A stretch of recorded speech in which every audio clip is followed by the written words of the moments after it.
apologize for that, guys. Sorry. I know that sometimes we do try and do our best, but our best isn't good enough.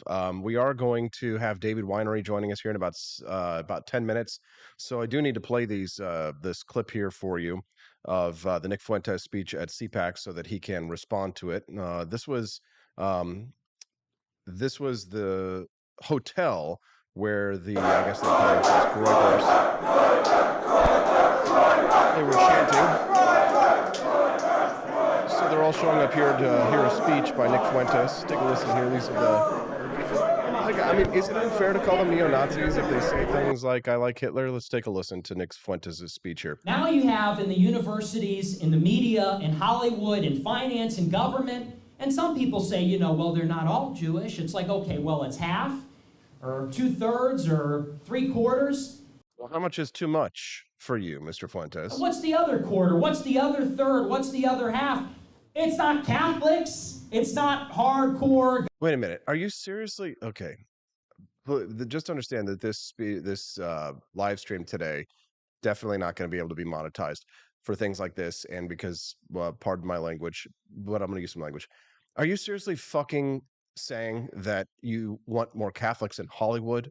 I mean, that's the last place, that den of iniquity, right? You think that Catholics are going to be going and making films and making movies?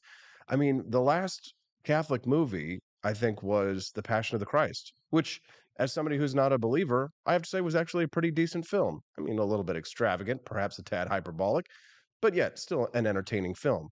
But I mean, it's not as if there's anybody stopping you from making movies anymore, right? I mean, it's like, it's weird because you have to understand these are right wingers, but they're socialists. So they have the same entitlement mentality of the socialists of the left. Somebody owes me a job. Somebody owes me a position, right? And a lot of this has to do with this concept of the lack of control that people like Fuentes and have over their life. Right? If you're a Fuentes supporter, and you're watching this show today, you hate watching this show. One of the things that you probably need to recognize about yourself is that you have what's called a high external locus of control. Let me explain what that is to you for just a moment. I've been talking about this as I've been reading this Michael Shermer book lately. A high external locus of control, if you have that, then what that means is that you tend to believe that circumstances that are affecting your life are outside of your control, meaning that the reason why you didn't get this promotion, or the reason why you're not more successful, or the reason why these things are happening to you, specifically bad things, is because of outside forces. If you have a high internal locus of control, people who have a high internal locus of control tend to think that they are the master of their destinies. I am the one who is responsible for my successes and for my defeats. I can impact the outcome of what's going on. But people like Nick Fuentes and others, they have this conspiracy theorist mindset. Now, please understand, I know that I have a lot of friends and fans who are conspiracy theorists. Please understand that not all conspiracy theorists are Nazis, but all Nazis are conspiracy theorists. I mean, and you could trace that all the way back to Hitler and his stabbed in the back theory of World War I, his failed economic theories of this concept of shrinking markets, which we could talk about at a later time. But I've got David Whinery coming up in about 5 minutes, so I'm going to send him the link so that we can get him on the program. But let's continue. Let Nick continue and think about this concept as you're listening to this. This is a person who is blaming the ills of the world, the problems of this world, on this external group, rather than blaming himself for his failures. Let's continue. God believe in Christians. It's all kinds of other atheists, nihilists, postmodernists, whatever you want to call it.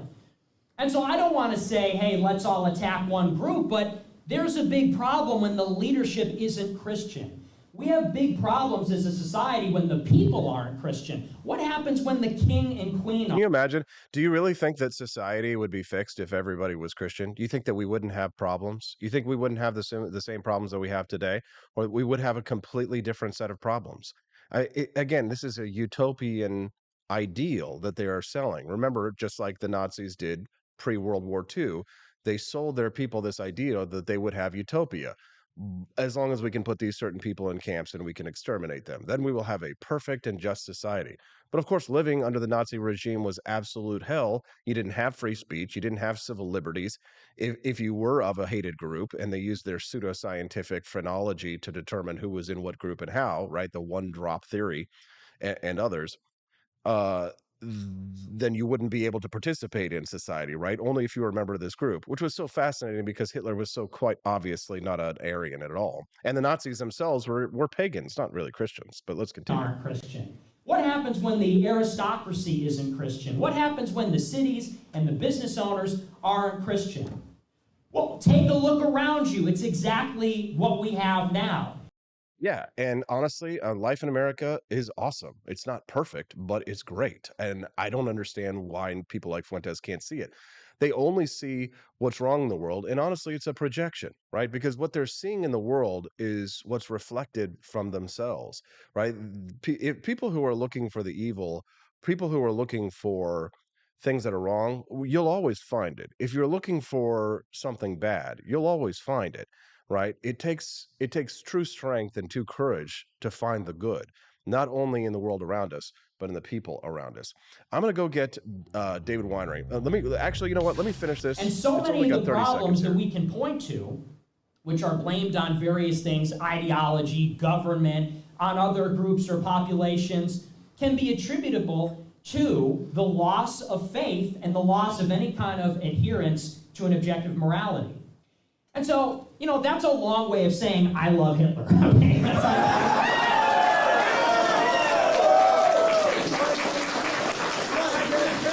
Christ is king! Christ is king! Christ is king! Christ is king! Christ. I love Hitler and Christ is king. So you really think that there wouldn't be any problems if it was just Christians running things? I think you might be wrong about that, buddy boy.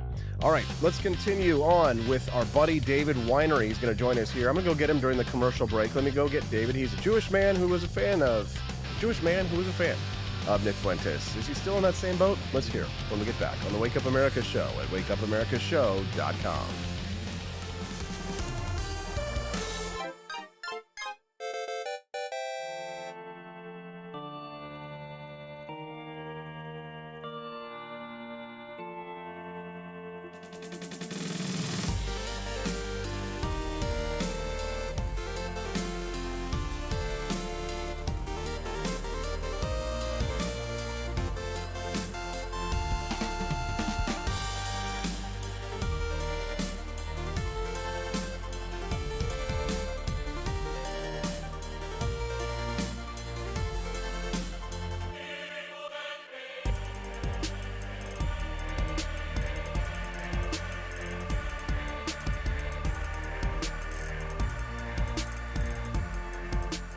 I like shooting things, but whenever I can't shoot something, I like to cut things. My life isn't all about shooting and stabbing and cutting, though. Sometimes I have to do actual work, but when I work, I still like to have fun.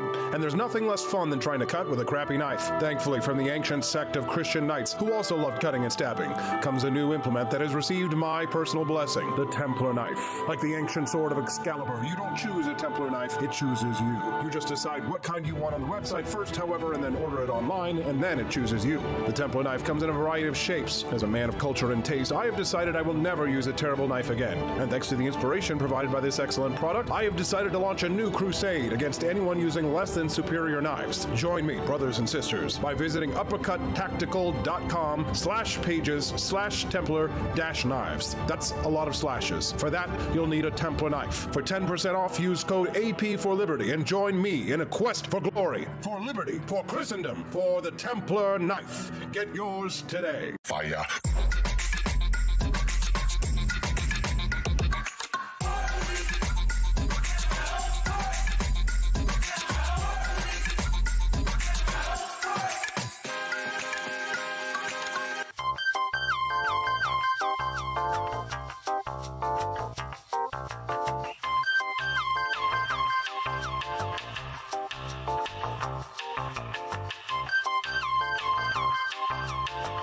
Hello, this is Barack Obama, and let me tell you why Austin Peterson stinks, and you should never pay attention to anything that he has to say. First of all, he's a libertarian, and we all know libertarians are idiots. They don't realize how important government is to everything that we do. I recently became aware that Austin has opened up a libertarian shop at apforlibertyshop.com. Now, I'm asking you as a personal favor to me that you never ever visit apforlibertyshop.com With all of the great Liberty merchandise there, the last thing that we need to do is to get people spreading this message around the country, because then they might start thinking that they don't need government. And that's the last thing that good Democrats like us want. So if you love democracy, like me, and hate freedom, then don't visit AP for Liberty Shop. Like I said, whatever you do, do not visit apforlibertyshop.com. I'm Barack Obama, and I approve this message.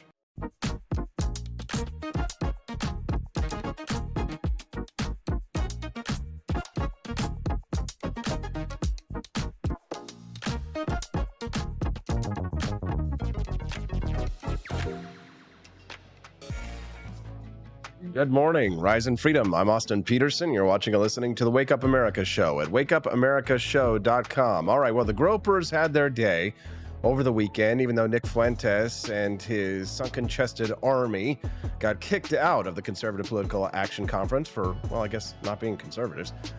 Now they are on the march and saying Nick Fuentes is our leader. And, well, in a roundabout way, they love Hitler and Christ is king. Joining us now to discuss this is a man who at least at one time said that he liked Nick Fuentes. I don't know if he's changed his mind, but he's our friend David Whinery, and he's joining us now from beautiful, sunny Pensacola, Florida. Good morning, David. How are you? Good morning. How are you doing this morning, Austin? Doing fine. So, David, tell us who you are. So, for those of you who people might be tuning in and they don't really know anything about you. You know, you're a Jewish man, but I think you're also a convert. So, help people kind of understand your ideological leanings and where you're coming from on this.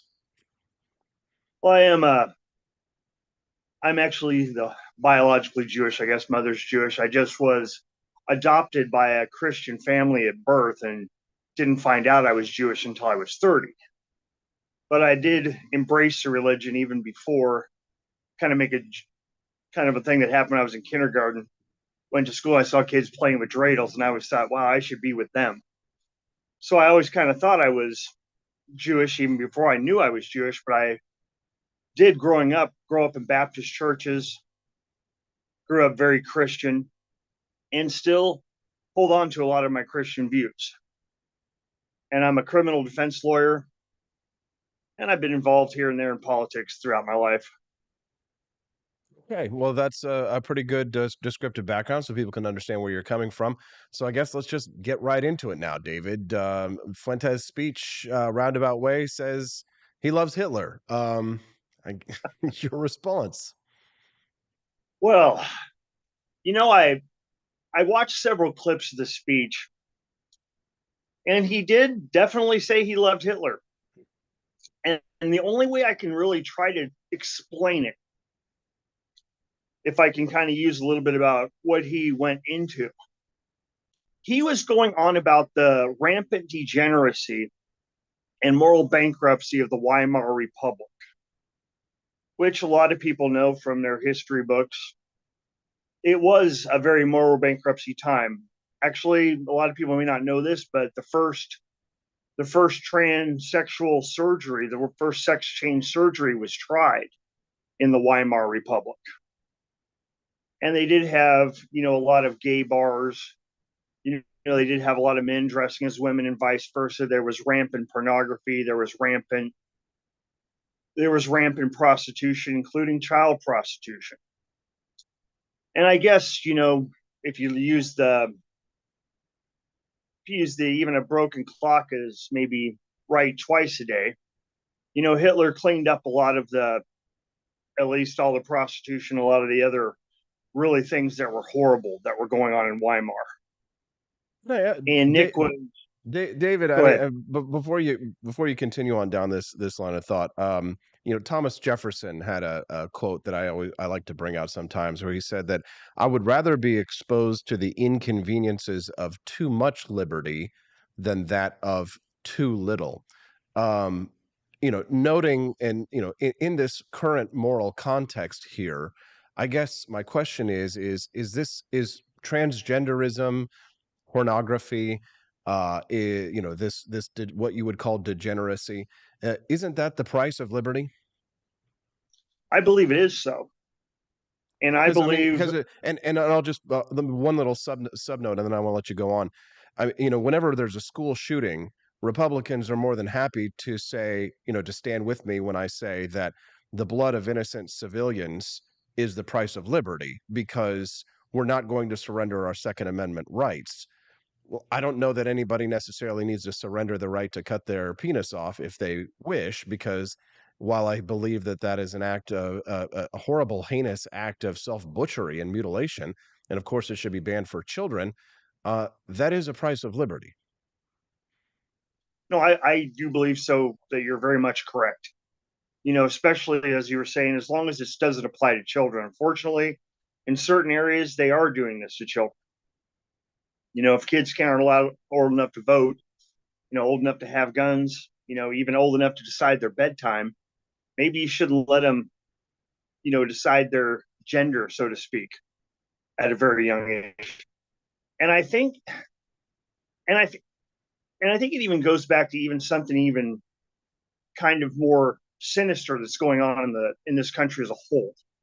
This country is gripped by this wave of censorship, where people are canceled, people are, told you can't say this, you can't say that. And it's even branching off into criminal penalties for saying or doing certain things.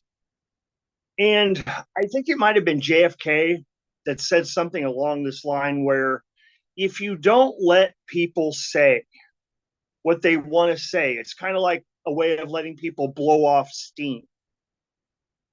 Then it kind of stays bottled up and people become angrier and angrier. And I think that's where someone like Nick Fuentes is coming in. He is capitalizing on the anger of people who are canceled and, feel like they can't say certain things. And I think that also goes back to what we were talking about a little bit earlier. The price of liberty, is being able to talk about stuff that people don't want to hear.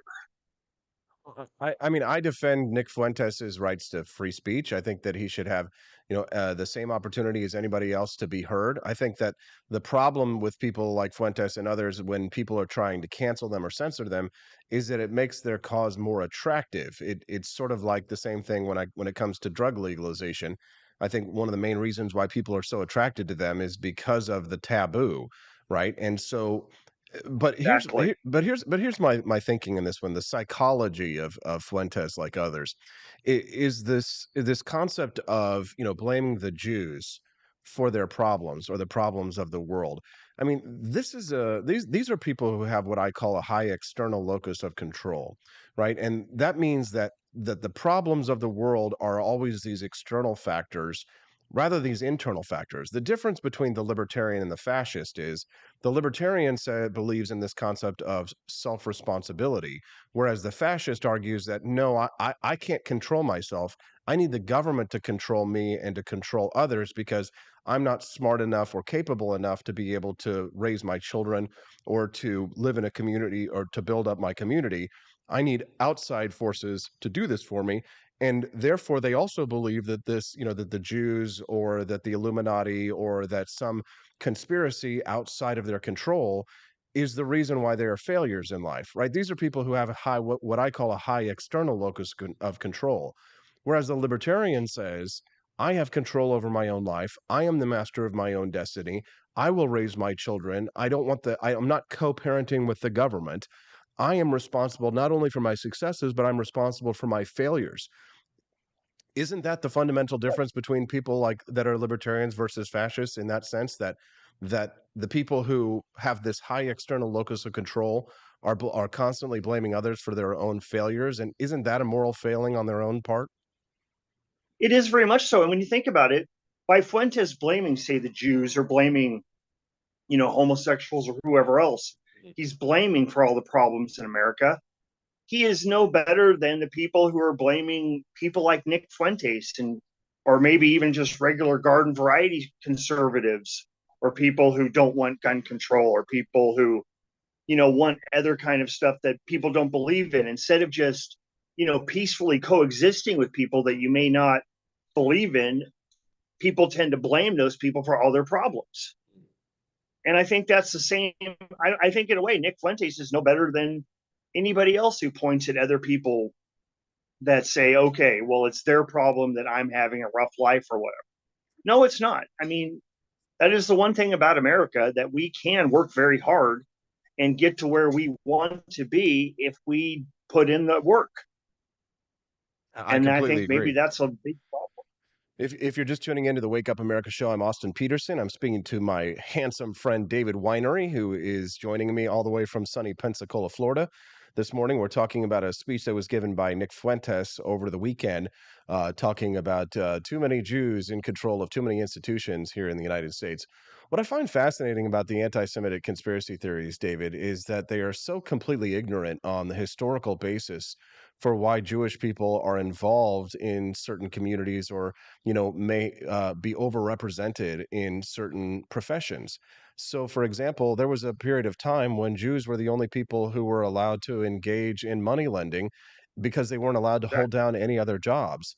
One of the reasons why there's so many Jews in Hollywood is because good Christians didn't go get involved in those libidinous activities in making moving and talking pictures, which is seen as something, very unchristian. So Jews, being shunned from many other industries, found themselves going and working for Hollywood because there weren't a lot of other places that would hire them.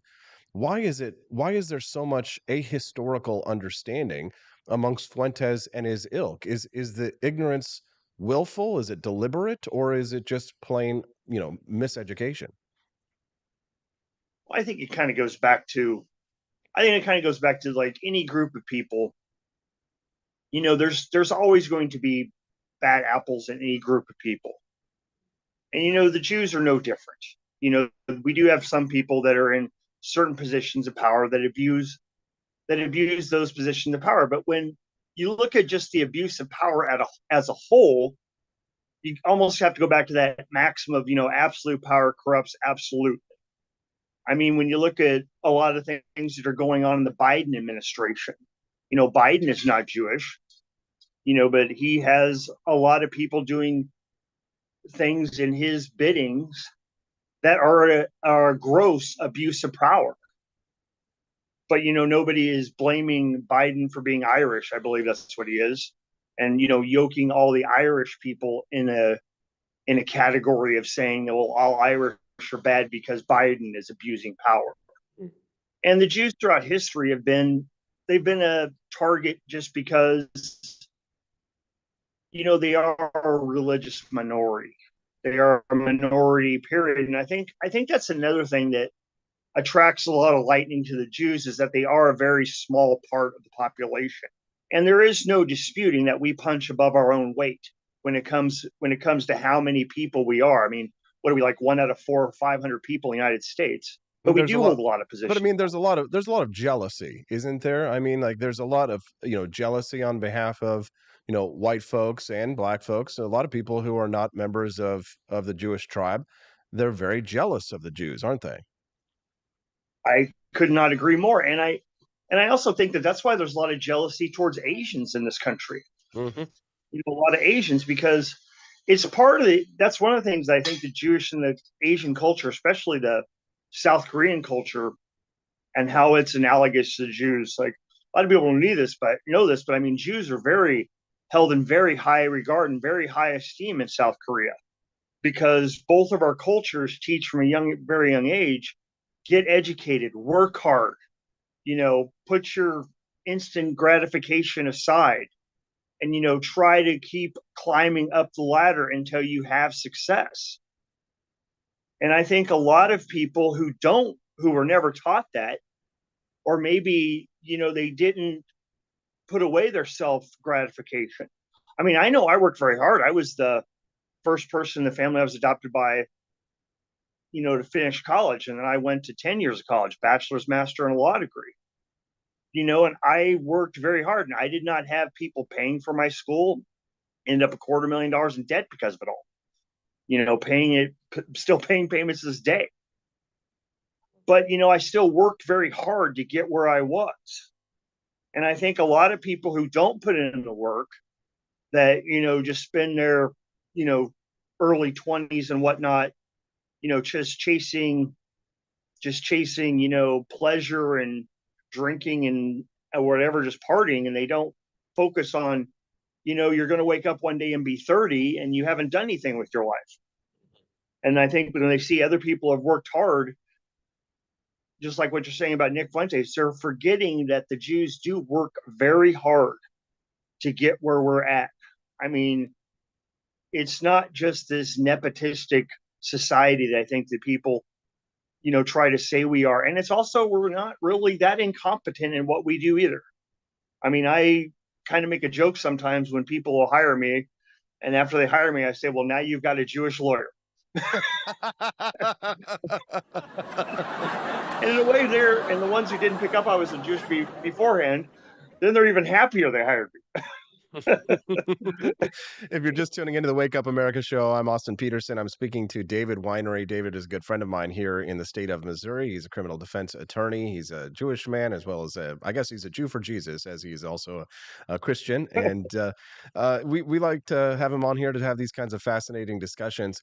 Eh, You know, um, obviously, I've got a Jewish wife, right? So I've got a dog in this fight here, David. But I'm not a religious person, right? I debated a Groyper a couple of weeks ago in Maryland, and there really is a special hatred that they have for the Jews, and I find it fascinating because the woman I was debating was a mixed race woman, which it just kind of boggles my mind to see people who absolutely would be put on the maybe the last train to Auschwitz, but they're definitely going to be on the train on the camp, sort of defending the ideology of people who despise them very much, right?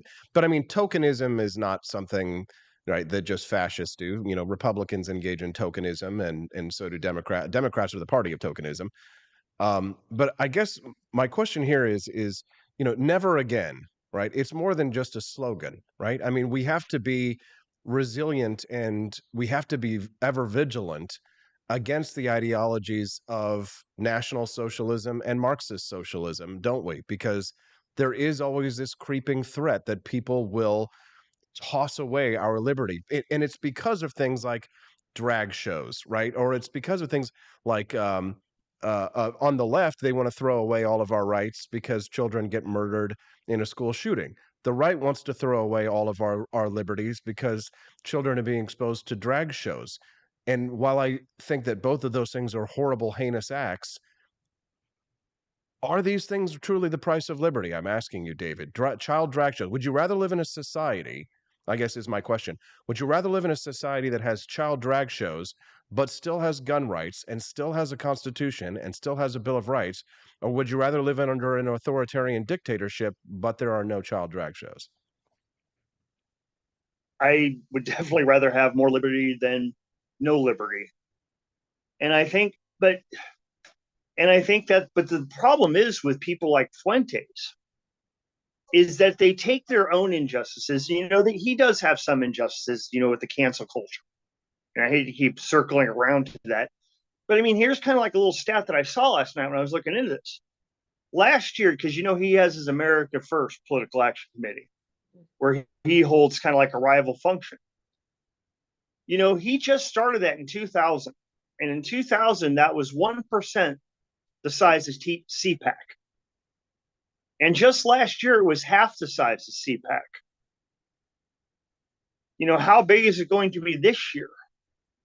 And I think that's what you're having by people. They can't sit in a room together and talk anymore about their problems because everybody wants to scapegoat the other side for their problems. I mean, no one wants to talk about maybe we have these school shootings and maybe we have all this gun violence because our industrial base is collapsed and people don't have good jobs and the public education system's horrible and people don't have opportunities to go, rise up farther. So they wind up in horrible things like the drug trade and various other things, But which David, I'm sure we both. but David, things have never been better for the human race on this planet, right? In terms of, everybody hates big pharma, but everybody loves their ibuprofen. Everybody loves their antibiotics. Everybody loves to hate on the big corporations, but everybody loves to use their cell phones. Everybody loves to hate on all of the modern conveniences of society that are allowing us to live longer than we've ever lived instead of dying at 30 years old from, wisdom teeth protrusion. Right, we're flying in Airbuses around the world. Things have never been better for humans on this planet, and yet nobody's happy, right? So I can't buy into like the authoritarian mindset that things are terrible, things are awful. Yeah, Baltimore is shit. No. Yeah, people take a shit on the streets of San Francisco, and there are bad things in this world. But I absolutely refuse to buy into this obnoxious theory that everything is collapsing, everything is terrible, because it's just not true, David. Do you agree or disagree? Oh, I agree completely. I mean, sure, there are a lot of really bad problems out there, but you can't really just sit around and point at like one group of people and say they are the reason. Like if you pushed a button and Jews were all gone from the planet tomorrow, would that mean there wouldn't be any problems with our infrastructure? Would that mean there wouldn't be any problems with how people get along? Would that mean everything would just be a utopia? Absolutely not. But I think that's where we're having problems with people, and maybe it comes from some kind of inner helplessness. I mean, Nick Fuentes, what is he, 24 right now? Hmm. So he's definitely very young, but it's hard to explain what he's doing unless he is cognizantly appealing to people's inner hatreds and inner fears that they have. I mean, I do not think that he is doing this unwittingly. Whenever you have a demagogue that comes around that falls into some sort of leadership position, they're normally playing on the fears and insecurities of their audiences. And it's so easy to point at the Jews. It's so easy to point at various other ethnic groups or various other ideological groups and point out and say, well, they're the problem with everything. But then it's also dangerous on the other end to try to shut people like him up, because the more he's shut up, and you mentioned this earlier, the more anybody is told not to do something or not to listen to something, the more they do. I mean, I would have never even discovered Nick Fuentes, but for him being canceled, because I am one of those people, if someone's been canceled and something, I'm told, like, same with Milo Yiannopoulos, I would have never discovered him, No, I but agree. for people saying he was a horrible person. I agree, David. Unfortunately I'm running out of time. I got to wrap things up. I got another guest coming in here in just a couple minutes. I do appreciate you taking time out of your vacation, and happy belated birthday to you, David, down there in Pensacola, Florida. Thank you very much for joining us today, David. We'll definitely have Thank, you back again soon. thank you very much. And there's one last video of the You at the beach for beach. your audience. Nice. Enjoy, David. We'll look forward to seeing you back here in Missouri. Hey, stay warm in Missouri. Thank you, Thanks Austin. very much. It is warm in Missouri. It's actually really nice. It's going to be like 70 degrees today, I think I was reading. John Cardillo's coming up from CPAC to give us the news of the battle between Donald Trump and Ron DeSantis. Well, Donald Trump won the CPAC poll, but who's leading in the national polls? We'll talk about that when we get back on the Wake Up America show at wakeupAmericaShow.com. Want an engaging website to boost your business? You're just a click away from 5-star Fiverr talent. Hundreds of freelancer skills like web design. Head to Fiverr.com today and get something started. American conservatism is distinct, like America is distinct from the United Kingdom. American conservatism's roots comes out of the Wild West, out of pioneerism. The difference between American conservatives and European conservatives is that Americans are cowboys. We are that God, guns, gold, and girls. It's wild here, and we should stay that way. We shouldn't allow a European version of conservatism to come and infect us here. We like it wide open spaces here, deep in the heart of Texas and all that.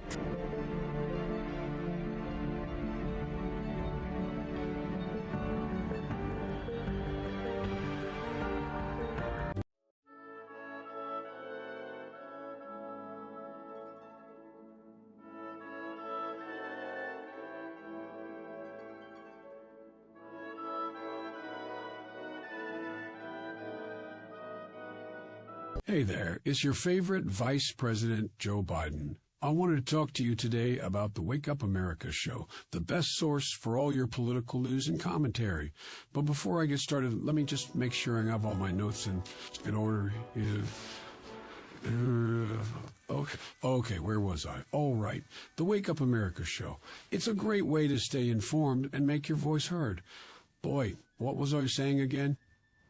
Oh, right. The Wake Up America show. It's important that we all stay engaged and knowledgeable about what's going on in our country and, the thing. But hold on, where was I going with all this? Oh, yeah. The Wake Up America show. It's a fantastic resource. And if you really want to make a difference, man, you can sign up to be a monthly donor at wakeupAmericaShow.com/support. Now, where was I? Oh, that's right, the Wake Up America show. So if you want to stay woke and support a great cause, head on over to wakeupAmericaShow.com/support and sign up to be a monthly donor today. And if you're feeling generous, you can even give a donation in my name. Thanks for listening, and keep on keeping on, America. Come on, man.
George. Thank you for watching the Wake Up America show with my dad. Today, I'd like to share with you 3 reasons why you should visit Dad's online store at apforlibertyshop.com. Number 1. You can get exclusive freedom-loving merch designed by AP himself, or me mum, Steffi. Liberty Laura has made some designs as well, and blimey, they are great! Number 2. Most of these products are so wicked that they aren't even allowed to be advertised on Facebook or Instagram. Modern machine guns and a proper keychain. Plus, our Grover Cleveland t-shirt is so spicy apparently that leftists on Facebook specifically banned it from appearing on the website. Number 3. You're supporting liberty lovers just like you. Spend your money where you earn it, and you help me Pops build a community that supports what you believe. Bloody hell! This commercial is running too long. Gotta run. Bye now. Don't forget to visit apforlibertyshop.com. That's apforlibertyshop.com.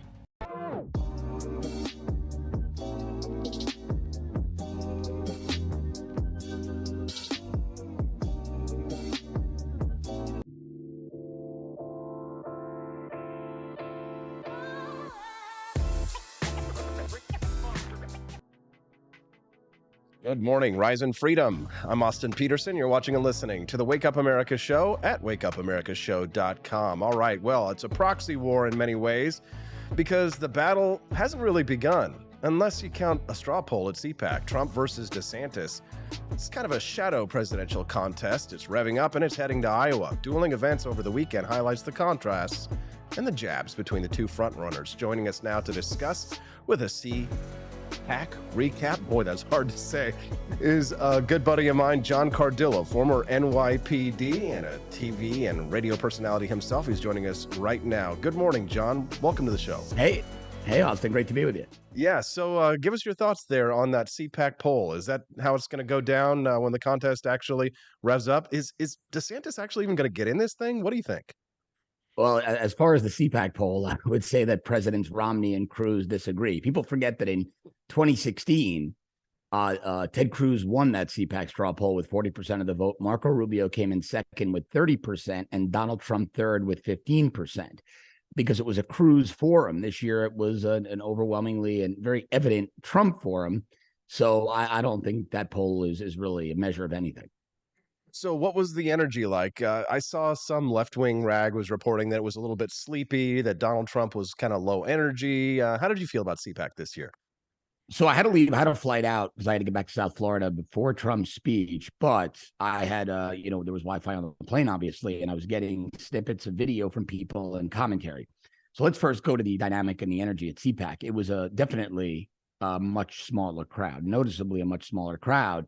I had spoken to somebody who was working with the organization in registration. They told me now this is what they told me. I don't know if these numbers hold true, but they were senior enough that I trust what they had told me. They said on a typical off year, there's about 7,000 registrations. This year was around 4,700. So if those numbers hold, now I will say this, just anecdotally, having been to this thing for 11, 12 years, that seemed right to me. Those numbers seem right to me, as did the decline in attendance. I think a big part of the reason was that it was back in Washington, D.C. People don't want to be in the swamp. When it was in Florida, even during the COVID years, and they did it in a blue county, Orange County, Florida, near Orlando, it seemed much more crowded than it was this year. If you're just tuning into the Wake Up America show, I'm Austin Peterson. Make sure if you're watching us over on YouTube that you smash that like button or give us a rumble if you're watching us over on Rumble. We're thankful to have all of the support from people. You can text the show if you've got a question at 573-319-1586. Again, that text line is open at 573-319-1586. I'm speaking to John Cardillo, former NYPD and Florida resident. John, did you flee to Florida during the pandemic? Oh no, God! I'm one of the pioneers down here in our little conservative movement. 2 Thursdays ago was my 19th year in Florida. Okay, so, good to know. Oh, yeah, all right, John. So talk to us about Donald Trump and his speech. Did you manage to see it? I know that some people said that he was in fine form. Maybe you had to read it later. Your thoughts? Well, so like I said, I had left. My flight was leaving right around the same time he was stepping up to the podium, but I was getting video and commentary from people in the audience, people that your audience would know. I'm not going to betray their trust, but these are well-known names in both the Trump camp and in media. He spoke for a long time, about 2 hours. He was typical Trump in terms of message. He was on brand, but yeah, to a person, they said the energy was definitely less electric, let's call it, than it was. Now, I was there in 2017. And they had to open 3 auditorium. Anybody who's been to CPAC, the Gaylord Hotel in National Harbor, they have these massive ballroom, auditorium-sized ballrooms, and those walls retract. They had to open. It was either 1 or 2 more walls for the crowd back then. They didn't have to do that. They were able to get everybody into a single ballroom. And some of the video even shows some empty seats in the back. Now, in fairness, excuse me, when I addressed that with some people who were there close to Trump, they said, well, yeah, there were empty seats because the people stood up and rushed the stage. They walked up to the stage, and some of the videos do show that. So I would think it's fair to say he filled 1 ballroom, but they didn't need to expand. So definitely more trim than the past years that he's spoken. John, there's a lot of litmus tests that Trump himself and Trump supporters have for whether or not you're Trump enough, right? Whether you're pro-Trump enough. Right. And one of the big litmus tests is whether or not you believe that the 2020 election was stolen. I can tell you, I get no end of grief for agreeing with Tucker Carlson and Sean Hannity that the election wasn't stolen. But the difference between myself and many of those mainstream Fox News anchors is that I'd never lied to my audience and said that I thought it was. What was your take on that?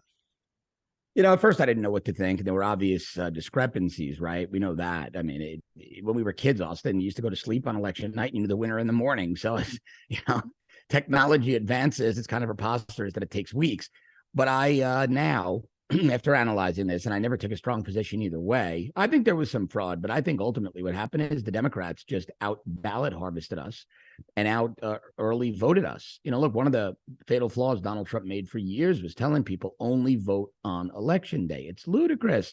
Election day is the end of hurricane season in Florida. It's snowstorm season in the Northeast. It's tornado season in the Midwest. Why in the world would you not take advantage of every legal means? And here's what bothers me when you say these things on Twitter or Facebook. The only Trump fanatics swarm you and say, you're a communist. You want 2 weeks of voting. You want a month. No, dummies.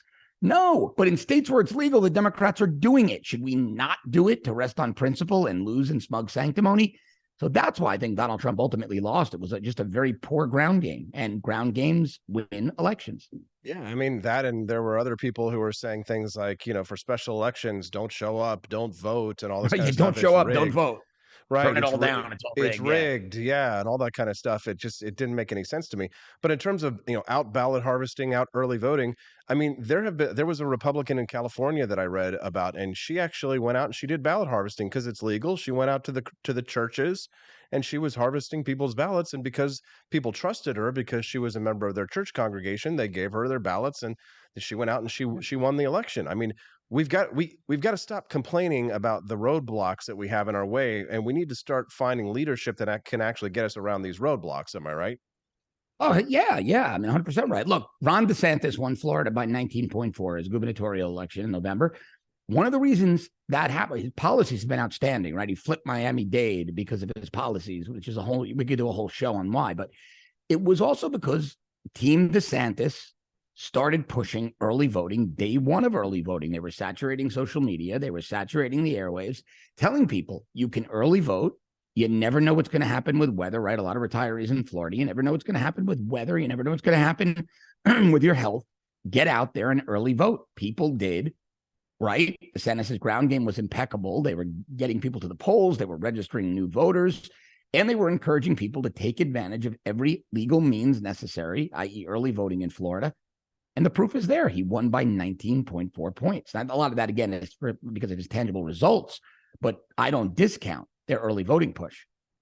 Now, some people say that the last election, the midterm election, was sort of a proxy battle between Trump and DeSantis.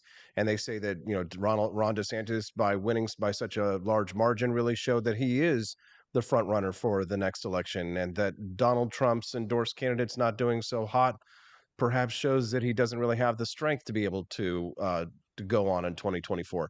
Do you agree with that, or do you see, one candidate is potentially stronger than another? What's your take on the whole Ron DeSantis versus Donald Trump vibe? How much time we got? Yeah, go ahead. Let's hear So here's it. what I feel, right? And I've been pretty vocal about it. I think that as we sit here today, Donald Trump would probably win the primary, not by the landslide people think. But DeSantis hasn't jumped in, right? It's still an if, not even a when.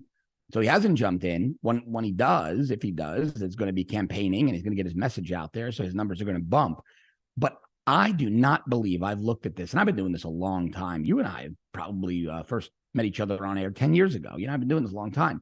And one of the things that I keep coming back to, no matter how I analyze this, no matter which equations I use, Donald Trump can't win a general election. He may very well win a primary. And Team Trump campaigns for the primary, but he can't win a general election. He's lost independents. He's lost non-party affiliateds. He's still insulting people. People are exhausted. They want tangible solutions. He also has a big money donor problem, right? So, and a small dollar donor problem. Austin, he only raised $9.5 million in Q4 of 2022. In mid-April, we'll get the Q1 2023 numbers, which will be telling. But here's something interesting to me, anecdotal, but in the understanding of Trump world, pretty significant in my opinion. Last Thursday, they had done, 2 Thursdays ago, actually on the anniversary of my 19th year in Florida, they had done a high dollar fundraiser at Mar-a-Lago, and they didn't leak one word about the take. Now, knowing Trump world, where things leak like sieves, if they had had a smashing fundraising evening, we would have known. That would have leaked. They would have been bragging, gloating. Not a word about it. Not a word. And I had attended the DeSantis Florida Blueprint event at the Four Seasons up in Palm Beach that weekend, right? A couple of days later. Some of the heaviest donor hitters in the room, but real conservatives, hard red, not what you hear, Ken Griffin, this one, that one. No, real hard red, former Trump donors who are all in for DeSantis. So I think Trump's going to have a luster fade problem and a fundraising problem. But again, we're early. It's anybody's game right now. But again, I like DeSantis. He's got the youth. He delivers the tangible results, and he can raise the money. John, you've got giant brass balls saying things like that on public because you know how punitive the Trump people can be if you want 100% You see what I've dealt Trump. with? Yeah. I mean, he's definitely got the cult factor out there, right? People are willing to go to bat with him, and they are out there, and now they're waging war against Ron DeSantis. I mean, he hasn't even declared in this sense. So it feels Right. like there's a little bit of insecurity on the Trump people's part. I mean, I'll always be a black sheep. I joined the Republican Party in 2017, right? And I haven't looked back, but I know that I'll always be stamped with the scarlet L, right? The libertarian. But I mean, you're a conservative with a capital C, right? So uh, it must be harder almost in a way for you to not be 100% pro-Trump in the Republican Party because I mean there is a cost to that, isn't there? Well, look, I'm a social libertarian in many respects. I don't care if you're gay and you get married. I don't care. Like, I just genuinely, Austin, I just don't care if my neighbor's gay and they're smoking weed. I don't care if they're doing lines of blow at their kitchen table. Like, I just don't care what other adults do if they don't bother me, right? So, in that respect, and I've always wondered why the conservative movement, conservatism, small government, get out of the bedroom, living room, wallet. But anyway, that's a whole the nother old show. You and I. conservative movement these days. John, Yeah. there's a new conservative movement now. They're very concerned with what people are doing in the bedroom. It's very weird. It's kind of like I remember in the 1980s, right, during the moral majority years and Reagan, Moral right? majority, yeah. Yeah. And then it kind of disappeared for a while, and it actually seemed like things were going pretty well. But now there seems to be this rearing of its ugly head of a new, conservatism that's deeply concerned, and you can understand why, right? When you see kids being victimized by Well, adults at drag absolutely. shows and Absolutely. stuff, and that it's kind of a reactionary movement, if you will, right? Yeah, but I'm one of those, right? I mean, listen, I started my career in law enforcement. I unfortunately had some experience working child sex crimes. It's horrific. The images have seared into your head forever. But I also understand, look, much like you joining the Republican Party after being arguably one of the most well-known libertarians in America, because you're a pragmatic guy who wants to win, and you understand you can only do that within certain economic and architectural frameworks, right? So you need a party infrastructure to win an election. I'm a pragmatic guy. I mean, some of these people are just monolithic thinkers, right? One issue, bad, all issue, bad. So like you've got some nutty drag queen twerking in front of kids in a thong. That somehow translates to the two dudes next door who are married, who don't bother anybody and get them to go to work every day. Yes. So I think we've got to be a bit more critical in the way we think and evaluate these situations as well, right? I mean, you can be vehemently against Drag Queen Story Hour without wanting to go on witch hunts, in your neighborhood. All LGBTs. Yeah, that's a really good point, John. I like the way that you articulate that one because, the rise of this Nick Fuentes character, for example, I think, it highlights exactly what you're talking about there, this monolithic thinking. I was debating a Groyper a couple of weeks ago in Maryland who was claiming that the reason why America has gone to hell is because libertarians have had too much power for too long, that too much liberty is what's led to all of this degeneracy here in the United States, of which I roundly shut her down on that one. But in regards to Nick Fuentes and these Groypers and these folks who find solace in the views of National Socialism, he said over the weekend, I love Hitler. Is that a tangible message going forward for young people? Because a lot of young people follow this kid. Yeah, look, I mean, Nick could have had a really, really good career. The kid presents well. He's sharp. He's quick on his feet. He's young. He's also got these insane ideas and these things that he spews. Now, look, I don't even know if he's Mexican, which is the strangest part of this whole thing. I mean, it's weird that he grew the porn star mustache to make himself. The whole thing is bizarre to me, right?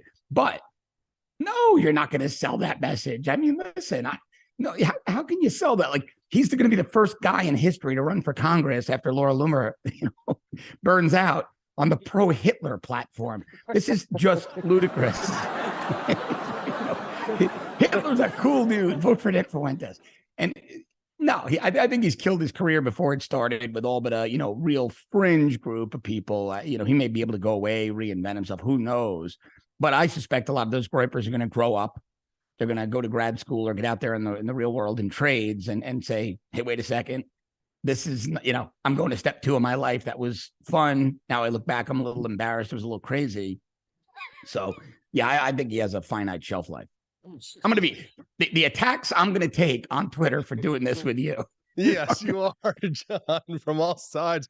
But it was an awesome interview. I'd love it if you would come back and do this show again, John. I don't know why I haven't had you on here earlier. It's great stuff. You've got a great point of view. Where can people find out more about you or follow you online, John? Yeah, just go to Twitter at John Cardillo on Twitter. That's the best place to go. At John Cardillo on Twitter. He's a good friend and apparently a social libertarian. We've learned a lot of new things about our friend John there. Thank you so much, John. You have a wonderful Globalist day. Rhino Cardillo tells Peterson he loves Drag Queen Story Hour. Read it at Breitbart.com just after this one. We'll see you later, John. Have a good one. See you later, bud. Take care.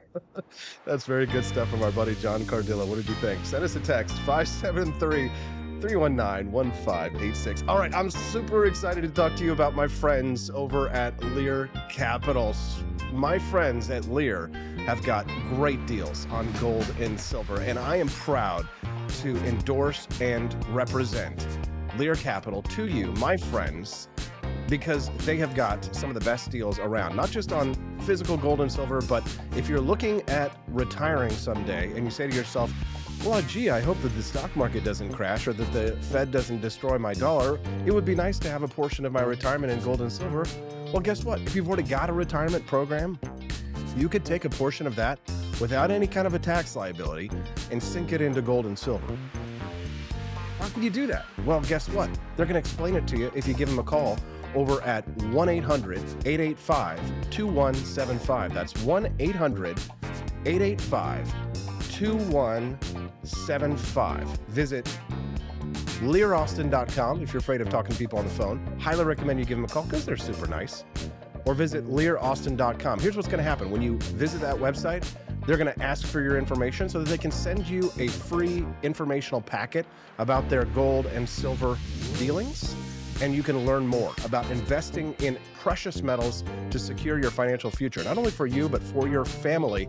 Who knows what will happen in the future? But if you've got gold and silver, you've got security. So visit them at LearAustin.com. That's LearAustin.com or call 1-800-885-2175. All right, I'm going to go to a commercial break. When I get back, we're going to talk about Roald Dahl. Yes, the writer of James the Giant Peach and Charlie and the Chocolate Factory being edited. We'll talk about that on the Wake Up America Show at wakeupAmericaShow.com. Good morning to the Cantina crew. This is Elon Musk, the CEO of Twitter. And I just want to say thank you for watching the Wake Up America Show. I've decided that Austin Peterson will be the new CEO of Twitter.com, effective immediately. First thing to do, though, is I've got to go and blast off into space.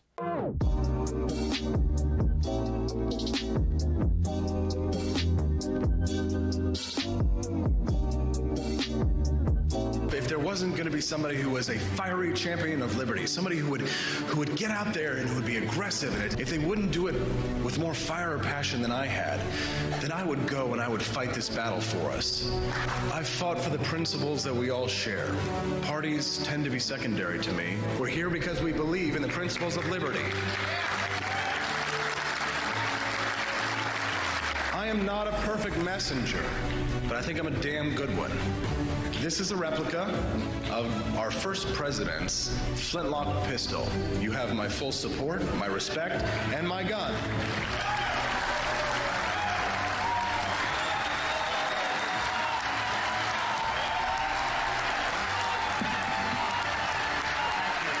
I think that at the heart of my philosophy is much more libertarianism than well, that's the fashionable word these days, I guess. A conservative is no longer just that. He's a libertarian and always has been.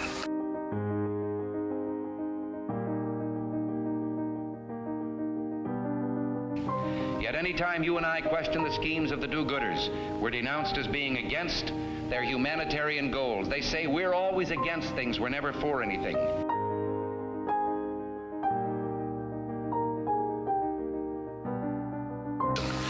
What is fascism? Fascism is private ownership, private enterprise, but total government control and regulation.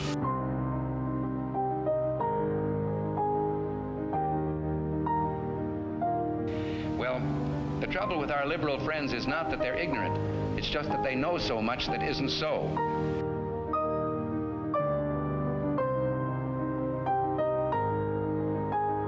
If we lose freedom here, there's no place to escape to. This is the last stand on earth.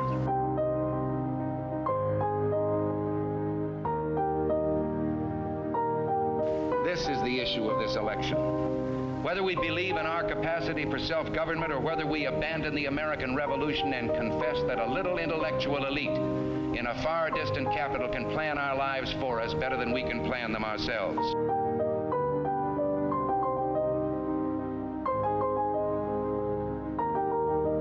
The conservative, so-called, is the one that says less government, get off my back, get out of my pocket, and let me have more control of my own destiny.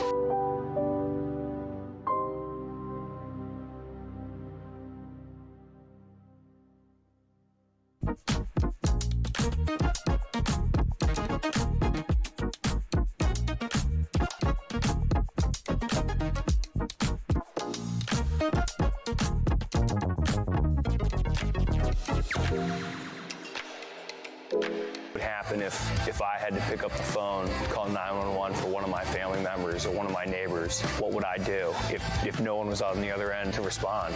What if there was no 911? So you can be a part of the solution. Anybody can be a firefighter. Male, female, younger, older. We have school teachers.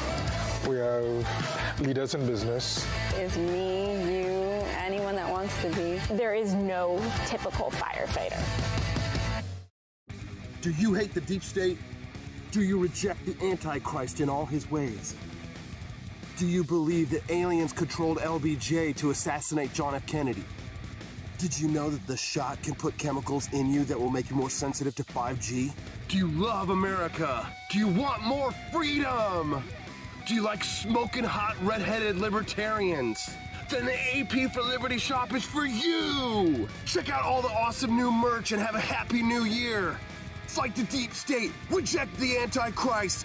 Visit AP for Liberty shop and get your patriotic merchandise now, or the deep state wins.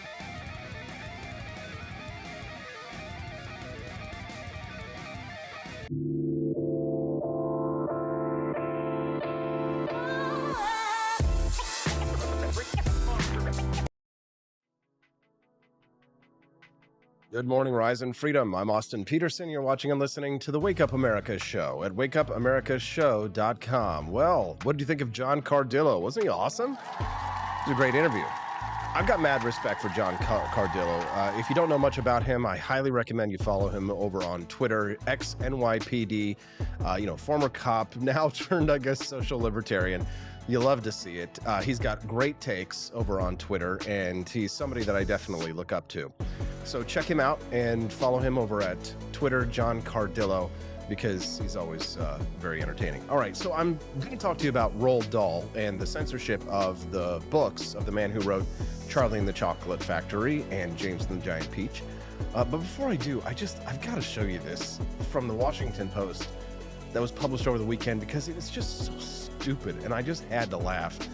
Because, body positivity, right? Like, I've got a little bit of marbling around my waist. Yeah, I'm buff and I've got muscles and I know karate, but, I've got a little bit of chunk on the outside of it, right? And that's what makes me delicious.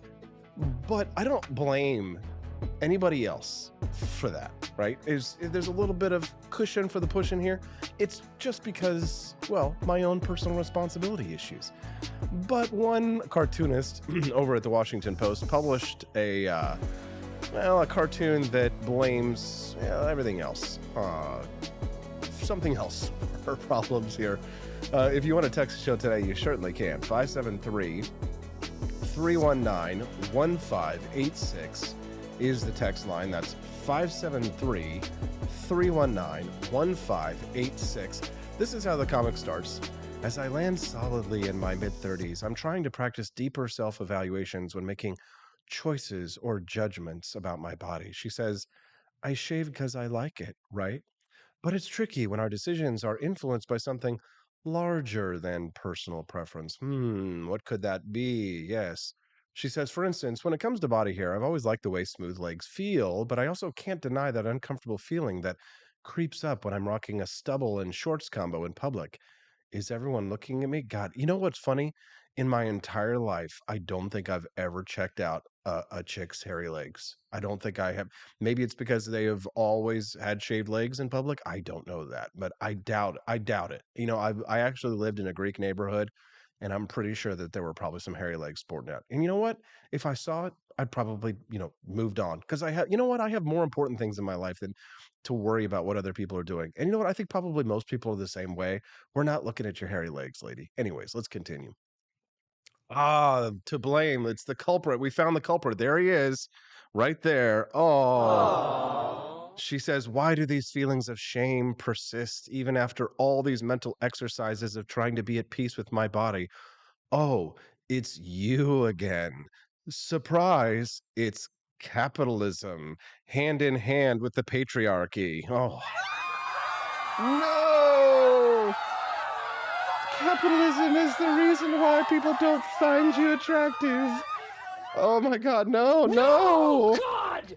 No! God, yes. Please, no! No! My beautiful capitalism sign behind me here, you can see that is the reason why people don't find you attractive. It's you again. It's capitalism, hand in hand with the patriarchy, she says. Can you actually see the little, oh, you can't see that at the very bottom. Okay, hold on, I'll widen it up for you a little bit here so you can actually see that. Let me just do a little magic here on screen. There you go. How about that? There you go. Capitalism and a patriarchy. There you go. Let me squeeze it down. There you go. Nice and pretty for you. Okay. We do this live, FYI. It's capitalism, hand in hand with the patriarchy. Yes, that's why people don't find you attractive, Lily News. We've been socialized to perform and uphold a European standard of beauty upon which women are judged. Is it really a European standard of beauty? Those who perform well are rewarded. Okay, welcome to society. Continue. There's actually nothing inherently wrong with wanting to remove body hair or wear hydrating facial masks made of snail slime. Snail disagrees. What is concerning is that the more of us who participate in it, the more entrenched it becomes. Being attractive is not enough. It is doing attractiveness appropriately that gets rewarded in the workplace. Yeah. What a long study in 2016 found that attractive individuals earn roughly 20% more than people of average attractiveness. That's true. We've got pretty privilege in this country. Chris Morrill has got it right. I blame Big Razor. Yes, it's Big Razor that's to blame here. How dare you? How dare you? That people can benefit by improved grooming. Yeah, no kidding. There's nothing wrong with that, right? Nobody wants to be in a workplace with stinky, ugly people. Okay, Austin, that's nice. Ugly doesn't matter, but stinky, yeah, for sure. Hygiene's important, right? Yeah, live in the jungles with the monkeys then, ma'am, says Tolly Owens. Amen. Thank you, Tolly. The jungle with the monkeys. Avid, said the monkey to the chimp. All right, let's talk about Roald Dahl. Yes, the author of some of your favorite books like Charlie and the Chocolate Factory and Willy Wonka, or I guess Charlie and the Chocolate Factory and James and the Giant Peach, is being censored. Changes to new editions of Roald Dahl's books have people up in arms. New editions of the legendary works of the British author Roald Dahl are being edited to remove words that could be deemed offensive to some readers, according to the late writer's company. He wrote books not only like Charlie and Chocolate Factory and the James and the Giant Peach. He also wrote The Fantastic Mr. Fox. And did you read The Witches? Oh, God, great Roald Dahl book, right? But the British newspaper The Telegraph first reported that the publisher of Dahl's books made hundreds of changes to original texts of the author's well-known children's books. The character, Augustus Gloop, in Charlie and the Chocolate Factory is no longer called fat. Instead, he is called enormous. Well, that is really just a... How dare you? That is really just an improvement. You're no longer calling the fat kid fat. You're calling him enormous. Well, you really have improved quite a lot. Where's my Joe Biden stupid son of a bitch? Oh, yeah, I got rid of that in favor of the Rickroll. Okay, sorry about that. Instead of being called small men, Oompa Loompas are now small people. Oompa Loompa, doopity-doo. I've got another moron for you. If you are socialist, you won't go far. Further, these changes to the books, including language not originally written by Dahl, which I think is pretty much a sacrilege. In his 1983 book, The Witches, he writes that the witches are bald beneath their wigs. The new edition says, there are plenty of other reasons why women might wear wigs, and there is certainly nothing wrong with that. Not that there's anything wrong with that. No, God! They literally stole a quote from a Seinfeld episode and included it in the book. Yeah, that's retarded. Further, the changes these books continue on and say all kinds of stupid language that they included in this one. The Roald Dahl Story Company told the AP it worked with Puffin to review the books out of a desire to ensure that Dahl's wonderful stories and characters continued to be enjoyed by all children today. Why wouldn't they still be enjoyed by children today? Of course, the editors, we find out, are woke consultants. They were all under 30 years old. The people who rewrote these books by the genius Roald Dahl were all under 30 years old. And of course, the project manager was a non-binary anarchist. Yes, the company that was hired to revise Roald Dahl's books only uses woke consultants under the age of 30, and the project manager is a non-binary, asexual, polyamorous relationship anarchist. Oh, no, God! No, God, please, no! Yeah, Inclusive Minds is what they're called. It's a collective for people who are passionate about inclusion and accessibility in children's literature, was hired to revise and in some cases entirely rewrite sections of Roald Dahl's books. They deleted descriptions like fat and ugly, like we said earlier, or any other terms that are now deemed offensive. Now they're using what they call sensitivity readers, as well as nearly 100 inclusion ambassadors who range in age from 8 years old to 30 years old. They've got 8-year-olds working on this. Unbelievable. How stupid can you be? Publishers and authors pay for the re-edits of their works so they can, quote, represent every child and eliminate stereotypes and outdated terms.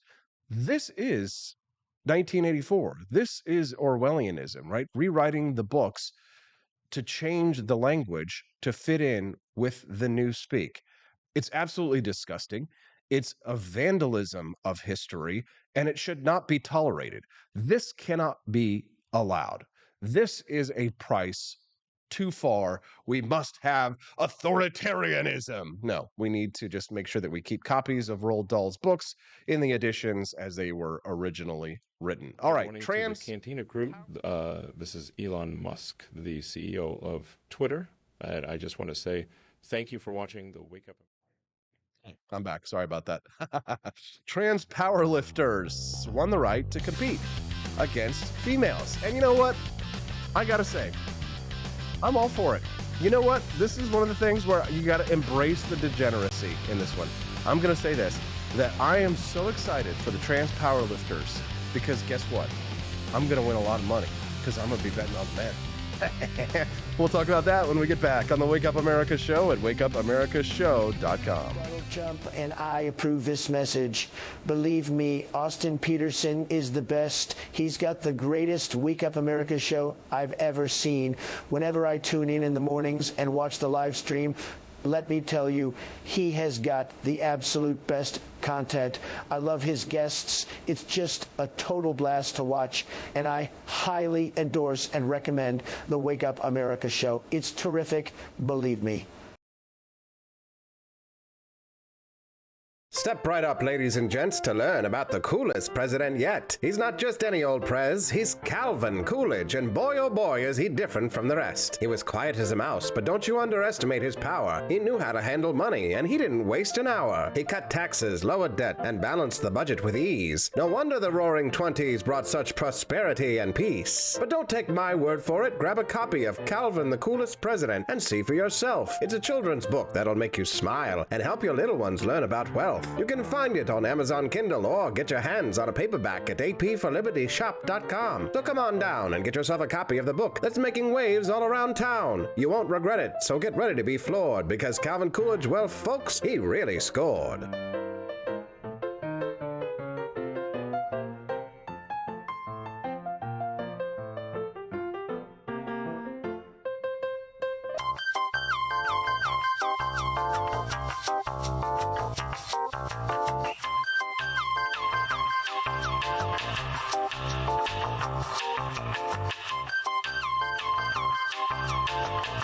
I'm a public defender. I am a public defender. I'm proud to be a public defender. 80% of Americans accused of a crime will get appointed a public defender. Everybody from a speeding ticket to capital murder. For every dollar we spend on public defenders, we spend $3 on prosecutors. Public defenders have to do pretty much everything on their own. Social workers, counselors. Investigating is another piece of it. The average public defender holds 300 cases annually. You never feel like there's enough time. Public defenders have health issues all the time. A lot of people give up and say, I can't do this work anymore. Gideon's Promise trains, mentors, and supports public defenders.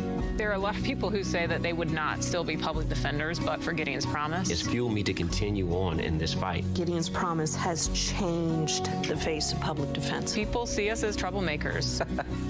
Good trouble only. We don't make it easy. It should not be easy to take away someone's liberty.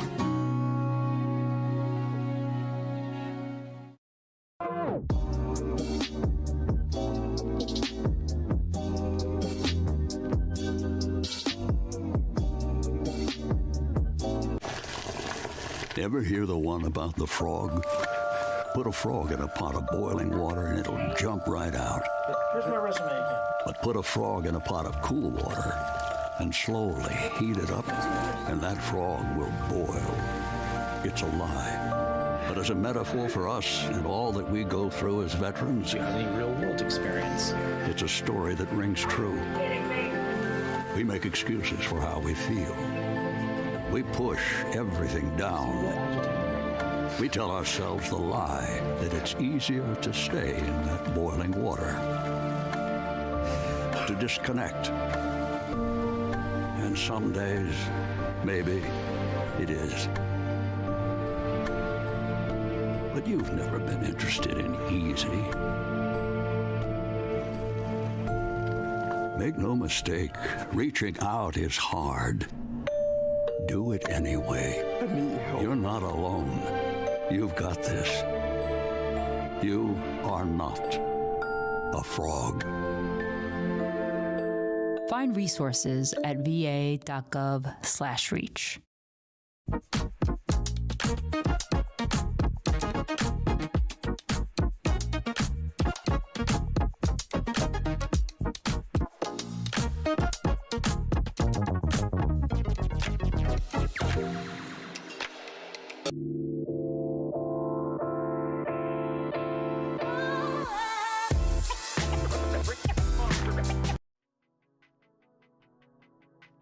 Good morning, Rise and Freedom. I'm Austin Peterson. You're watching and listening to the Wake Up America show at wakeupAmericaShow.com. Thanks so much. Hope you're feeling good today on a Monday. Nice to see you here.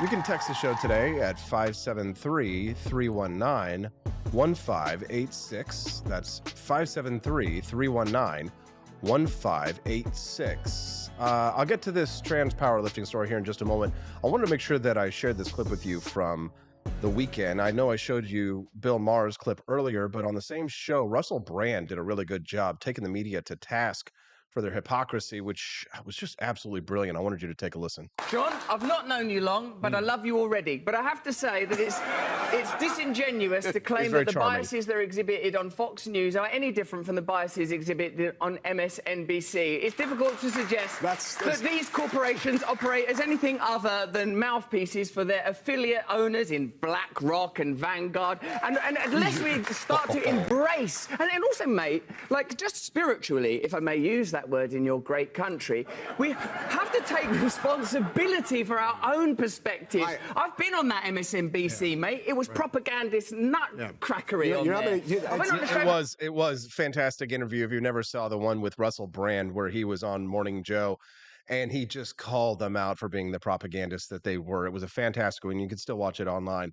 But I mean, to me, I think that Russell is coming over to our side more and more. When I say our side, I mean the liberty side of things. He's described himself as a Marxist anarchist in the past, but I think he's probably starting to drift away from those sort of utopian ideals and more towards the liberty side of things. I don't know. What do you think about it? Let's send us a text or a message on the live stream with your thoughts on Russell Brand. Let's continue to hear what he has to say. Good morning, Joe. Yeah. It was absurd the way they carried on. Good morning, Joe. Yes. Yeah, I don't know what it was. It wasn't morning. There was no one called Joe there. No one could concentrate. They didn't understand the basic tenets of journalism.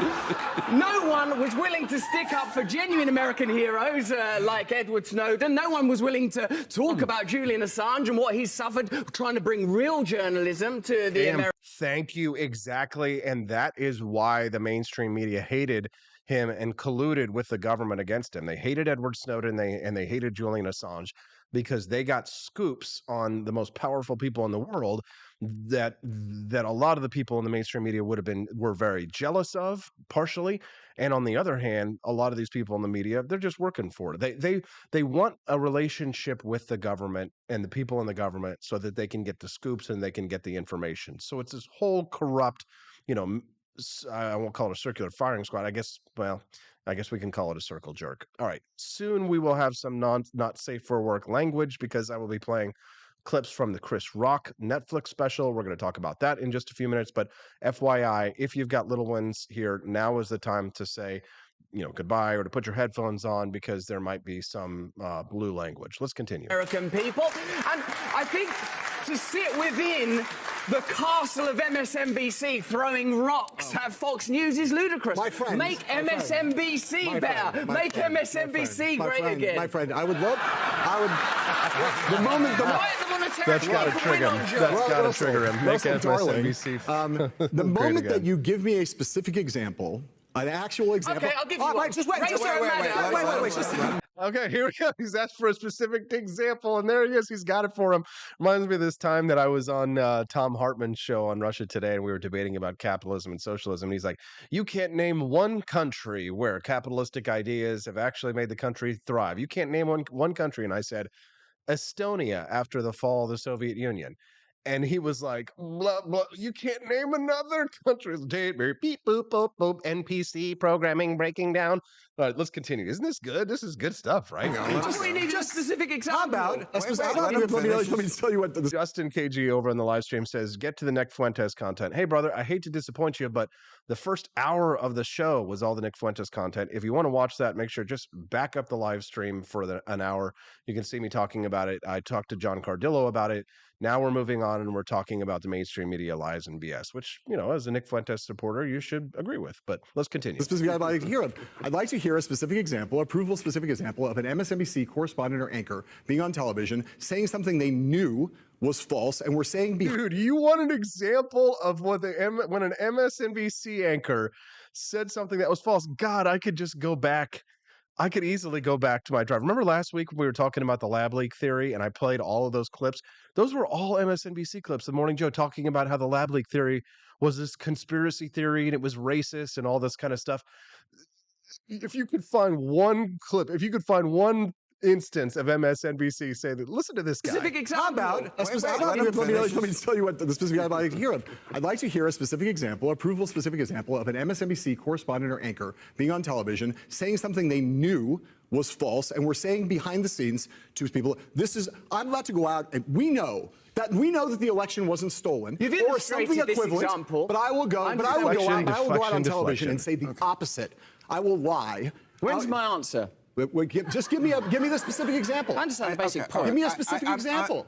All right. I got to pause here for just a moment because I see we've got a lot of new names and faces in the stream. Whenever I talk about Nick Fuentes, I know we get a lot of people from different areas around the internet.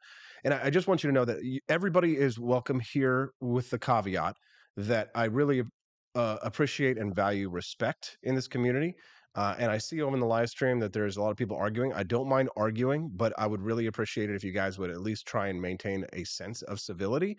Having been in politics and media for a long time, one of the things that I really value is building healthy communities. And I really don't appreciate when people come in and start, flinging poo at each other. Again, it's fine to debate. It's fine to disagree. But I would just really ask that you at least maintain a level of respect or civility that you would have for somebody if you were talking to them in person, because that's very important to me. And I'm willing to have a smaller audience if that means that the small audience that I have is respectful and disagreeing in debate. If you wouldn't mind, please. Thank you. I'm asking respectfully. I think it's a false equivalency, Russell. It's a No, it's not. That's your own biases. It's not about bias. It's a false equivalency because you don't actually know anything about any of these organizations you're talking about. Even on MSNBC once, big fucking deal. My darling, it was more than enough. You can't come up with that. You don't have a single actual fact. Do you want an example? Do you want an example? Yes. The ludicrous, outrageous criticisms of Joe Rogan around ivermectin, deliberately referring to it as a horse medicine when they know it's an effective medicine. Yeah, that's not a bad example. Dude, that was a perfect example. God, I love it. Russell, booby, baby, darling. Fantastic. I love that kind of stuff. We appreciate very much our listeners. Yes, I know I see over there D's Nuts CA that, that I should, point my criticism to specifically one person. I'm asking everybody to please just be respectful to one another, at least as respectful as you would be towards one another in person. I don't know, I can't always see on the live stream, who's saying what, but I can see that there's a little bit of rancor. And again, all I'm asking, disagree all you want, debate all you want, but just speak to the other person as you would if you were in public, because again, it's very important to me to have a healthy community on the live stream. Again, and I'm willing to have a smaller audience if that's the case. Let's continue on. Oh, what else do I have? Jeez, man, I've got the Chris Rock special.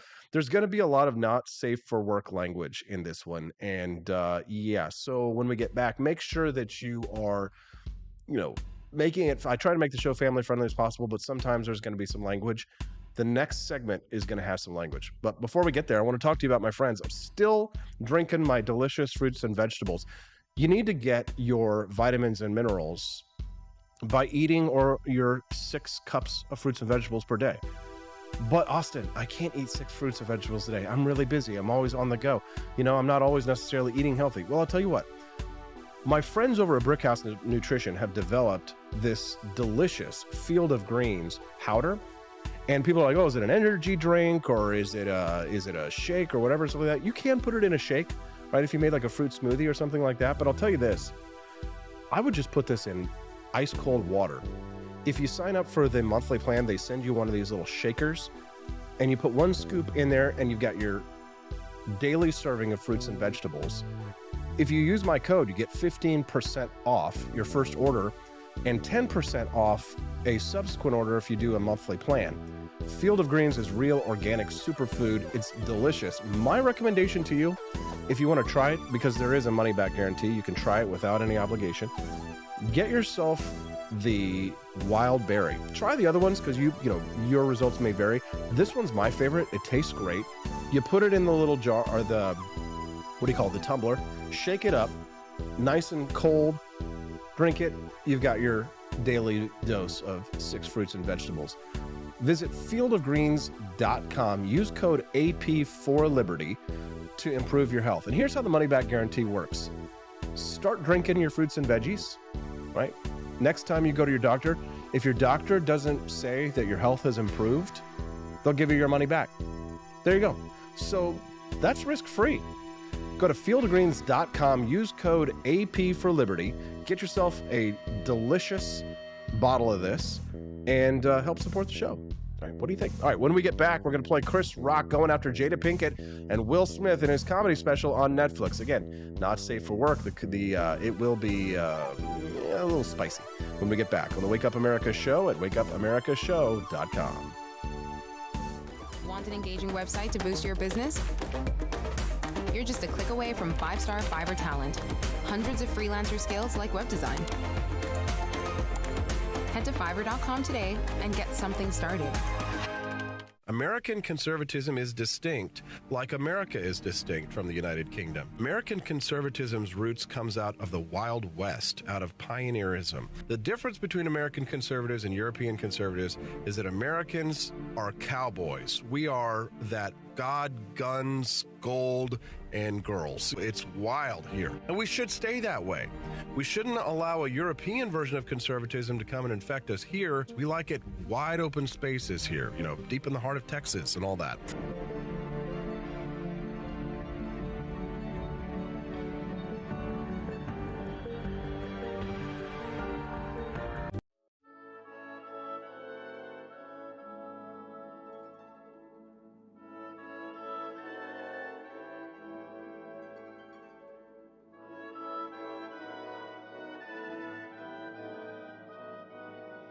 Hey there, it's your favorite Vice President Joe Biden. I wanted to talk to you today about the Wake Up America show, the best source for all your political news and commentary. But before I get started, let me just make sure I have all my notes in order. Okay, where was I? All right, the Wake Up America show. It's a great way to stay informed and make your voice heard. Boy, what was I saying again? Oh, right.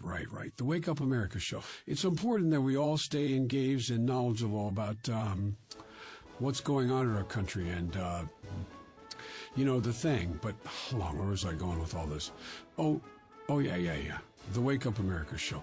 It's a fantastic resource. And if you really want to make a difference, man, you can sign up to be a monthly donor at wakeupAmericaShow.com/support. Now, where was I?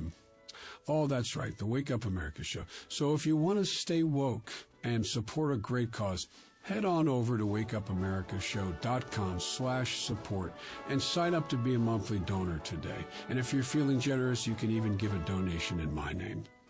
Thanks for listening, and keep on keeping on, America. Come on, man.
Thank you for watching the Wake Up America show with my dad. Today, I'd like to share with you 3 reasons why you should visit Dad's online store at apforlibertyshop.com. Number 1, you can get exclusive freedom-loving merch designed by AP himself, or me mum, Steffi. Liberty Laura has made some designs as well, and blimey, they are great! Number 2, most of these products are so wicked that they aren't even allowed to be advertised on Facebook or Instagram. Modern machine guns and a proper keychain. Plus, our Grover Cleveland t-shirt is so spicy apparently that leftists on Facebook specifically banned it from appearing on the website. Number 3, you're supporting liberty lovers just like you. Spend your money where you earn it, and you help me pups build a community that supports what you believe. Bloody hell, this commercial is running too long. Gotta run. Bye now. Don't forget to visit apforlibertyshop.com. That's apforlibertyshop.com.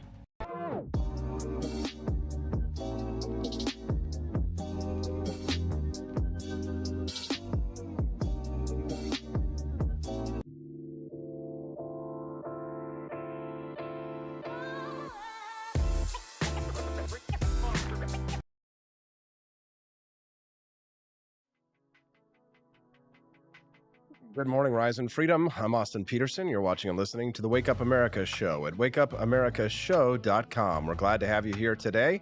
Thanks so much for tuning in. You can still text us at 573-319-1586, and we'll be glad to hear from you. We love to read your text messages on air. Somebody was telling me, actually, that the interruptions, the technical issues, might be related to the sun transit. The satellite is lined up with the sun behind it. Usually lasts 2 to 3 days in the spring and fall. So there might be a reason why we actually have a little bit of technical difficulties today. Appreciate you texting me in and let me know. Chris Rock took aim at Will Smith in his Netflix special, and, well, I have to say that the results were quite hilarious. If you haven't watched, take a listen to this. Yeah, because Will didn't get nominated for concussion. What the fuck? What the fuck? So then I do some jokes about it. Who gives a fuck? That's how it is. She starts it, I finish it, okay? That's what the fuck happened. Nobody's picking on this bitch. She started this shit. Nobody was picking on her. Nobody was picking on her. She said, me, a fucking grown-ass man should quit his job because her husband didn't get nominated for concussion. And then this nigga gives me a fucking concussion, okay? So he's talking about Jada Pinkett Smith there and saying that apparently Jada Pinkett Smith told him not to host the Oscars because this would have been back in 2016, because apparently Will Smith didn't get nominated for an award. So Jada contacted Chris Rock and said, don't host the Oscars because Will wasn't nominated. And he's like, for this movie Concussion. I never even heard of that movie. What the fuck, man? I love FYI, again, some heavy language here. Will Smith. My whole life I loved this nigga. I saw him open up for Run DMC at the Nassau Coliseum. These niggas made brand new funk. I love this nigga. He made some great movies. I have rooted for Will Smith my whole life. I root for this motherfucker, okay? And now I watch Emancipation just to see him get whooped. So Chris Rock is saying there that he loved Will Smith. He loved for years, was rooting for him for years, but now he watched a movie of him where Will Smith was playing a slave, just so that he could watch him get whipped. Got me rooting for Massa, okay?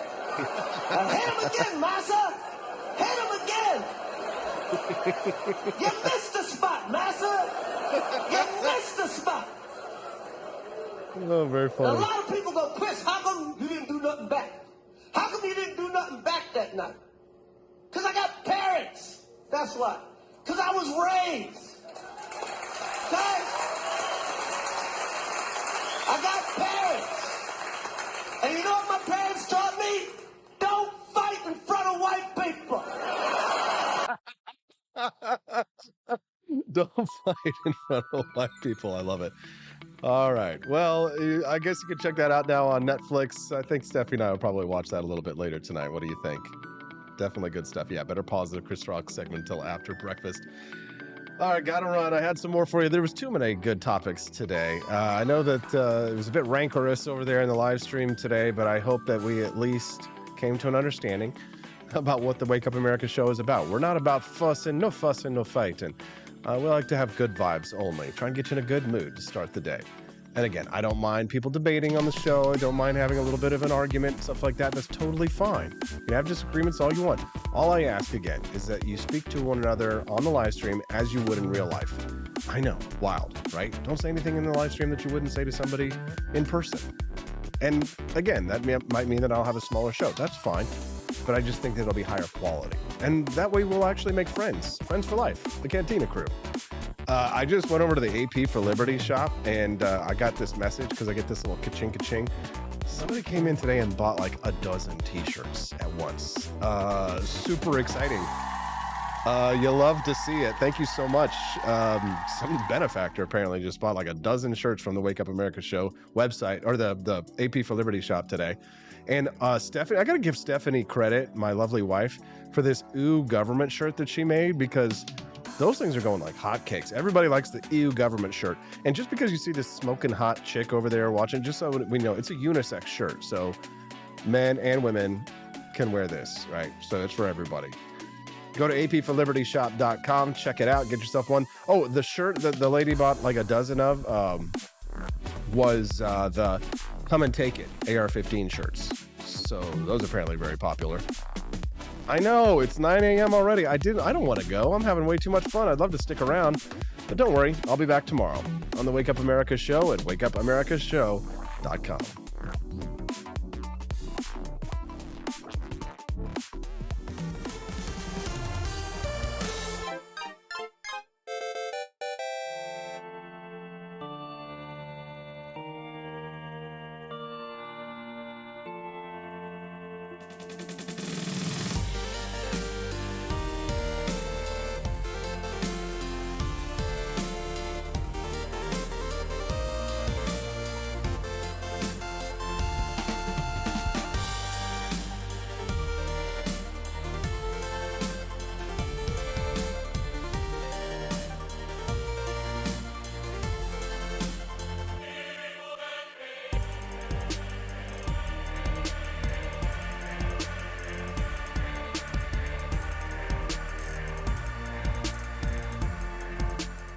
I like shooting things, but whenever I can't shoot something, I like to cut things. My life isn't all about shooting and stabbing and cutting, though. Sometimes I have to do actual work, but when I work, I still like to have fun. And there's nothing less fun than trying to cut with a crappy knife. Thankfully, from the ancient sect of Christian knights, who also loved cutting and stabbing, comes a new implement that has received my personal blessing, the Templar knife. Like the ancient sword of Excalibur, you don't choose a Templar knife, it chooses you. You just decide what kind you want on the website first, however, and then order it online, and then it chooses you. The Templar knife comes in a variety of shapes. As a man of culture and taste, I have decided I will never use a terrible knife again. And thanks to the inspiration provided by this excellent product, I have decided to launch a new crusade against anyone using less than superior knives. Join me, brothers and sisters, by visiting uppercuttactical.com/pages/Templar-knives. That's a lot of slashes. For that, you'll need a Templar knife. For 10% off, use code AP for Liberty and join me in a quest for glory, for liberty, for Christendom, for the Templar knife. Get yours today. Fire.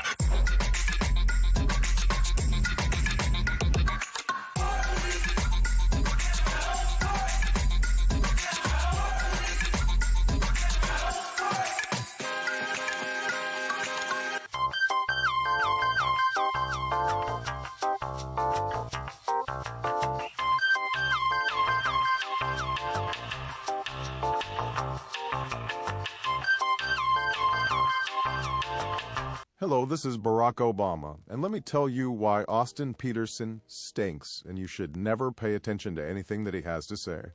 First of all, he's a libertarian, and we all know libertarians are idiots. They don't realize how important government is to everything that we do. I recently became aware that Austin has opened up a libertarian shop at apforlibertyshop.com. Now, I'm asking you as a personal favor to me that you never ever visit apforlibertyshop.com. With all of the great Liberty merchandise there, the last thing that we need to do is to get people spreading this message around the country, because then they might start thinking that they don't need government. And that's the last thing that good Democrats like us want. So if you love democracy, like me, and hate freedom, then don't visit AP for Liberty Shop. Like I said, whatever you do, do not visit apforlibertyshop.com. I'm Barack Obama, and I approve this message.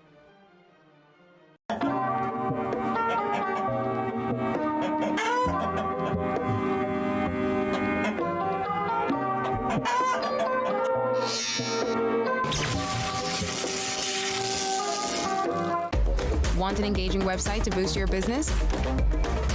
You're just a click away from 5-star Fiverr talent. Hundreds of freelancer skills like web design.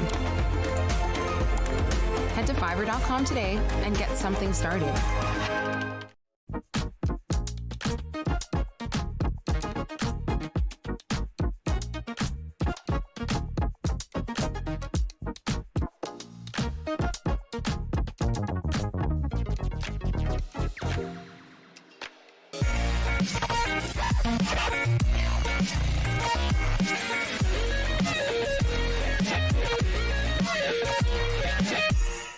When I was in foster care, I never knew when I would have to move, so I always had my suitcase ready to go.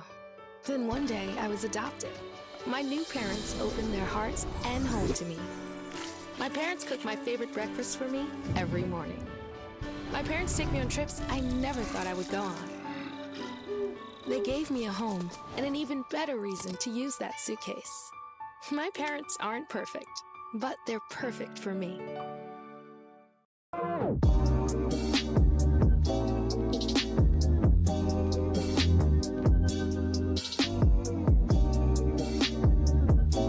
would remind you that extremism in the defense of liberty is no vice. It is better to settle these matters in the courts than on the streets, and new laws are needed at every level. But law alone cannot make men see right.